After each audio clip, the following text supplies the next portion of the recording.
Hello everyone, this is CJNovo992 and today we're back for another brand new video. And today's video, as you can tell by the title and you'll probably all know already, we are here to sit here and relive that 96 minutes at the Tony Macaroni. And I'll be brutally honest, I didn't want to sit here and relive and go through all that again. Once was enough, troops, but we're not that guy. We're not the type of supporters. We didn't only sing when we win, we didn't make videos only when we're winning. Win, lose or draw, we're here to talk about Rangers. We're talking about the ups, the downs, everything that's about this football club. So let's dive in to this game recap. And you know what, thinking back, knowing what we know, obviously how the game would go, the probably perfect summarisation of what was going to happen in this game was announced the second the team sheet came out, because there was one player missing who excels in these type of games where you get very, very little time. They can stop a ball on a sixpence turn and get the ball forward, and his name is Joe Rebo, but he wasn't in the starting 11 after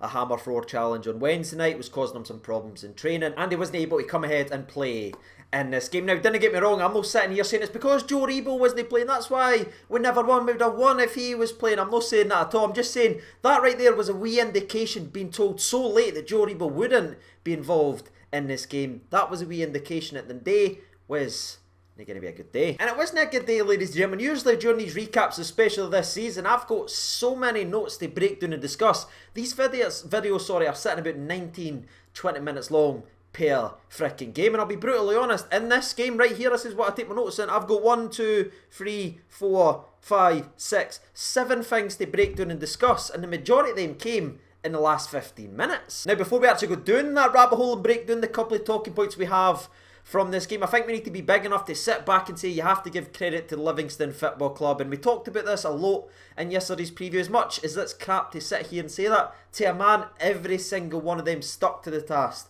and done the job. Now, it's utterly negative football and it's putrid to watch and play against, but again, that's not an excuse that I'm going to say, oh, it's because they were so negative, they had everyone in the books, that's why we didn't win this game. We can't use that as an excuse, because we play that every single week, ladies and gentlemen, and they done their jobs by sticking and defending, because we didn't do ours, which was to break down this and have people brave enough to get on the ball and be difference makers and be willing to put themselves out there and be the game winner. And I think what I just said there about not enough people being brave enough to go ahead and win this game is perfectly highlighted by the fact that the first highlight we have to speak about, we need to jump all the way to the 12th minute of this game, because literally nothing attacking happened in the first 10 minutes of this game. It was all negative and side to side, waiting for them to come out, but they were never going to come out and open up. So I don't know why we just continually stuck in and kept doing that. Honestly, it felt like we may spent the majority of the game passing it from left to right around our centre circle. But in the 12th minute we did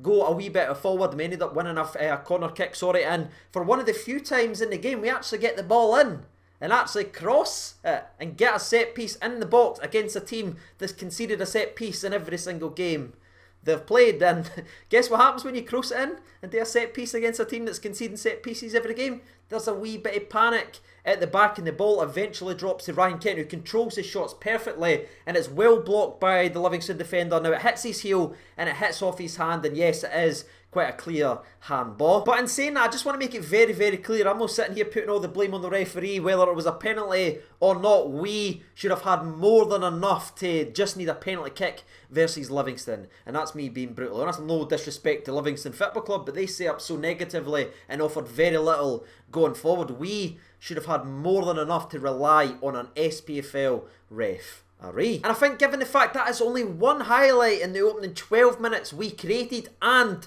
from that incident we need to jump all the way to the 36th to talk about the next chance we created, says it's not anybody else bar us in that game. We simply didn't do enough to win. We'd never, especially in the first half, man. We have to go to the 36th minute to talk about a looping Arfield header that went about 15 yards out the bar, and that's it. But as you know from watching the game and from my tone, we didn't make that attacking change. We came out the exact same way, and to be fair, we did look a little bit brighter, and Connor Golton starts us off, who I thought was pretty much the only player on the park not named Ryan Kent that was passing the ball forward all day. In the 46th minute, he takes a touch, he passes a beautiful ball in behind the defence to Tavernier, who whips in a delicious ball right to the back post, but there's literally nobody there, which is so frustrating. And it's just a grey hair turner, because you think if our plan is to get wide and cross the box, at least one person would try to go to the back post. Surely. But our bright-ish start in the second half continues, because in the 52nd minute we sort of catch Livingston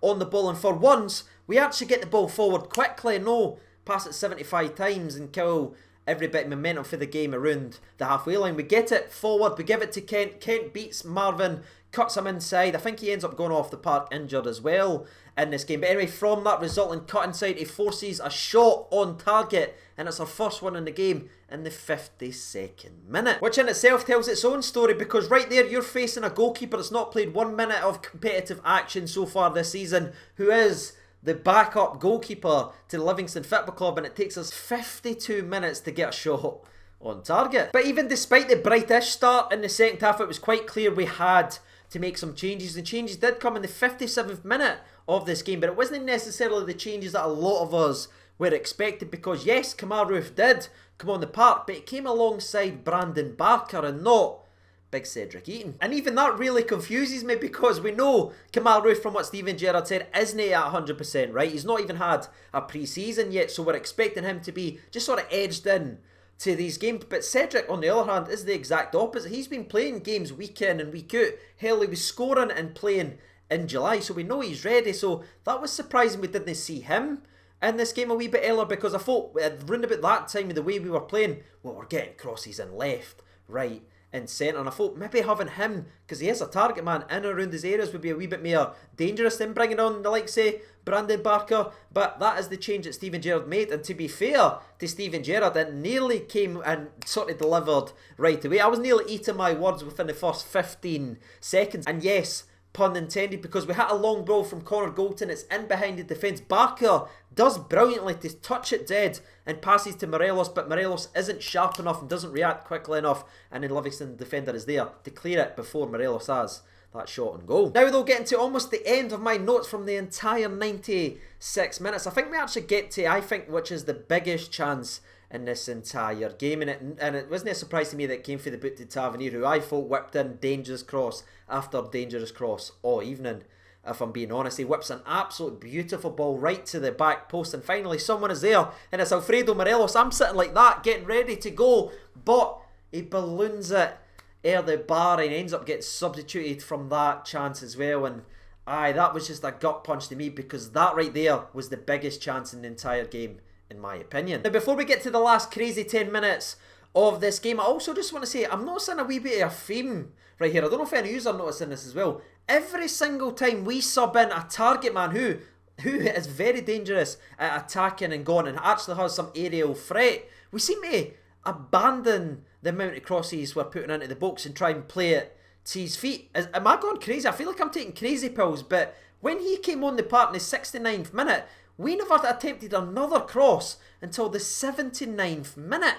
And I'm just sitting back going, what is actually happening here? Why are we taking so many short set pieces? Why are we taking so many short corners? Why, when we actually have a target man on, are we not getting the ball into the box? It's frustrating, troops. It really was. And that sums up the entire afternoon. There was just wee aspects like that just wasn't clicking in this game right here. But I'll tell you what, it could have been a hell of a lot worse than what it actually turned out to be, because in the 82nd minute we nearly saw a moment of true brilliance from Sybil, who tried to chip McLaughlin from inside his own half, but thankfully McLaughlin is there, backtrack, saves it, pats it down, and we're all saved severe heartache here this weekend. Now to the 89th minute, where the closest we came to scoring happened, and it's a Barisic free kick, very similar to the position it was versus St Johnstone. And to be fair, I would arguably say that he hit this one better that was saved than the one he scored on Wednesday that he scored, and that's just me being brutal. This one looks like it's in all the way, man. You see Connor Golton, he's already celebrating,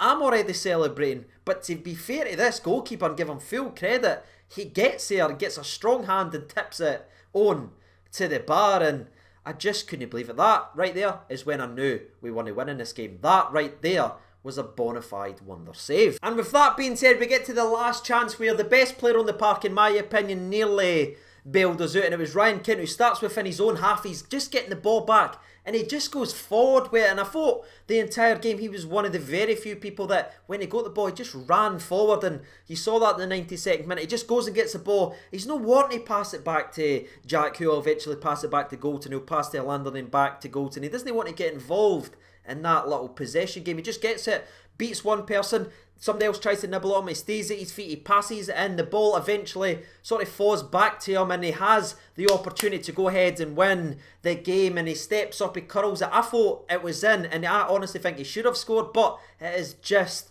freaking wide. If we didn't need another kick in the stains this weekend, that was it right there, because everything was building up to be the moment of Ryan Kent in this game, because if there was anyone on that entire part that deserved it, it was him, and it came very, very close to being the game winner. But aye, it didn't come, ladies and gentlemen, and even within the last 60 seconds of this game, I was just very, very disappointed in how we were trying to build up and go ahead in this game. I seen Rangers players kind of walking about and just sort of drifting, going through the emotions within the last 60 seconds, and maybe that's just a wee bit of the old school, and that's why I've got so many grey hair, but there shouldn't be any Rangers players walking about when there's a game there to be won. But aye, ladies and gentlemen, we go to a very, very tricky place. We didn't pick up 3 points. Could we have won it? Absolutely. Despite how poor and kind of disappointing we played in the entire 90 minutes, in my opinion, we still created a couple of key opportunities where I think players could and probably should have stepped up, and Barisic had his moment of magic, but unfortunately the goalkeeper was there to equal it and have his. And I'm just very disappointed in the overall performance from Rangers, more so than the result, right? Because again, it's never great when you didn't win, especially when you support Rangers. You always want to win, and that's what we're built in, and that's the mentality we have. But I'm mere disappointed in the overall performance because not everyone was up to the standard that I think that we need to be at if we want to go ahead and do what we want. So I'm mere disappointed in that. Am I throwing the toys at the pram and saying this, drop him, sell him, sell him? No. Ladies and gentlemen, I'm just hoping now that could be used as a wee wake-up call now for the boys not to repeat past mistakes. They've just had their arse kicked, I'm sure, for Steven Gerrard. Now all eyes on the next game, and it's a home versus Kilmarnock, who's going to play the exact same way, so they have an opportunity now to go ahead and beat down a team that's going to play the exact same way as Livingston. So I'm just hoping more so that we can use this as the kick up the arse that we need now to wake up and get everyone back up to the standard they should be. So now that you've seen it, what did you think about the game? What did you think was missing from this game right here? Because yes, they were negative and sat back, but so did St Johnstone and so did St Mirren. So what do you think was missing from this game right here? And while you're hopefully getting your thoughts and opinions out there, we'll jump over to Twitter and hear from the people. And the first one in comes from Barney Stinson, and he writes in deja vu. Fares writes in no, CJ. No. Callum writes in fair play, Livy, they deserved the point. We were absolutely awful. Jin Shimler writes in, was there a Rangers game on? Bob Steele writes in, bloody awful, nothing else to say. Aidan writes in, we wasted far too much time in defence and in midfield passing it about. There was no urgency, especially from Kamara. Needs to pass forward quickly, and he stands still for 5 seconds, then passes it back. And to be fair, I'm also going to throw Ryan Jack in there as well. I thought he started the game off and he was pinging passes about, but after the 12th minute, I didn't see another forward pass. So you mentioned Kamara there, but I'm going to mention my man Ryan Jack as well. He needs to do better, especially in that type of game. Graham writes in, when you replace your main creative midfielder / attacker with a defensive midfielder and go against a team with 10 men behind the ball for 90 minutes, you can't expect much else. I think he's actually referring to obviously Scotty Arfield, who came into this game, who you all know I absolutely love, but I'll be honest, right? I never understood what we were doing with Arfield, right? Because he was close to Morelos, but he was running the exact same positions as Hadji, and what we've been very good at is having Hadji come in, Kent in, all this, like the front three, switching and interchanging. Well, Arfield was getting involved with that as well, but he was running into the same positions Hadji was, and we had one Livingston defender marking 2 of us, and they were beating us to the ball. And again, I'm not trying to be overly harsh and blame Scotty Arfield, but I just think if we're going to play someone to play next to Morelos, who's going to be in the box for these crosses against the type of team we're against today, then why not just go ahead and play another striker in that position? Why we want to put Scotty Arfield in that position where he's going to get a lot of flack because he's no a striker, ladies and gentlemen. So if we want him to play like one, why do we not just go and play a striker? We've got a couple. We've spent a lot. Graham Palmer writes in, it was shameful, CJ. They should be absolutely busting a gut to get out there and win the game for us. They'll be fully aware of the chance that we have. Caitlin writes in, Bottle Merchants had the chance to go 11 points clear and we wrecked it. Looked like Rangers from after the winter break and not the Rangers we've seen in the pre-season and the first 3 games. Jake writes in, think we were better in the second half, especially in the 80th minute onwards. Think Kent done well and the subs done decent when he came on. Barisic was just very unlucky. Just one of them days where the ball wouldn't go into the back of the net. Frustrating, CJ, but we move on. And I can sort of agree with a lot of things that Jake is saying there. The only thing I would say is, yes, we were a much, much better team 80 minutes onwards, but my question would be, why did it take us to the 80th minute to take the handbrake off and go for it versus Livingston? That's the frustration where, and a lot of the disappointment is coming for me. Mark Mitchell writes in, Groundhog Day, CJ. We could have played another 90 minutes and not scored. And with that being said, the last one we'll read out in tonight's video, scroll all the way down to the bottom, scroll all the way up to the top, and we'll stop it right here, actually. And it comes from Liam McMillan. And Liam writes in, no creativity in the middle, CJ. Big Joe, the only midfield player we have with that spark. He was a massive miss today. Too many passes going astray and overplaying so many times. Need some kind of spark to break these teams down, or we are in for another season of what could have been. Well, there it is, ladies and gentlemen, boys and girls. You've heard from the people, you've heard from myself. If you haven't done so already, you know what to do by now. And as always, I've been CJ Nova 992. Thank you so much for watching, and bye.